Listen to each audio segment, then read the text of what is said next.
خلاص الدنيا ما بقاش فيها خير، ما بقيتش الاقي ناس زيي، او ما بقيتش الاقي ناس زيي وزيك. انا والله قلبي طيب قوي، انا والله كويس قوي، انا نظيف قوي، انا نظيف لدرجه انا ما بقتش قادره اتعامل مع الناس. انا نظيف والناس كلها اللي حواليا بتاذيني، ما بقتش قادر اتعامل، بقيت حاسس الناس دي اقليه ومش لاقيهم اللي زيي، اللي زيي وزي تربيتي. او انا في علمي، انا علمي ما فيش زي، انا ليل ونهار بذاكر، انا ليل ونهار بشتغل، انا ليل ونهار بعمل، انا وانا. الشخصيات دي فاضيه من جوه. دايما كنت بقول، او انا دايما بحس ان اللي يقعد يقول لك انا ما فيش زيي، انا ما فيش اطيب مني، ده وراه مصيبه، ده تعبان بيتلف.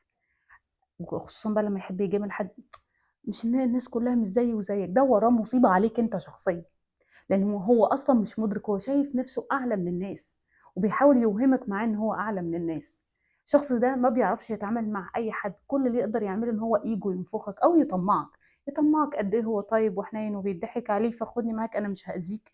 أو بيطمعك بعلم هيديهولك وهو لا يملك علم، لأن اللي عنده علم حقيقي بيبقى متواضع.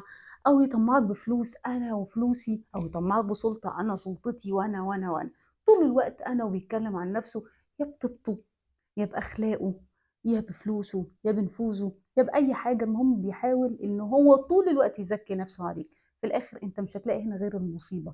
الأشخاص دي فعلا من جوه فيها خلل نفسي وكبير جدا. تعال نشوف القرآن الكريم قال إيه. في سورة النجم في آية 32 ربنا قال فلا تزكوا أنفسكم هو أعلم بمن اتقى. مش محتاج تبين إن أنت متقي، مش محتاج تبين إن أنت ناجح، مش محتاج تبين قد إيه إن أنت صالح، مش محتاج تبين إن أنت مصلي، مش محتاج تبين إن أنت يا حج. أصل أنا حجيت 7 مرات، دي علاقتك بربنا، أنا مالي.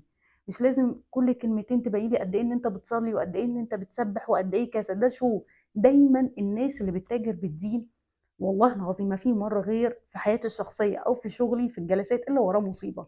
دايما بقول لهم إن الفضيلة دي، اللي بينادي بالفضيلة ده وراه شيطان ملبس.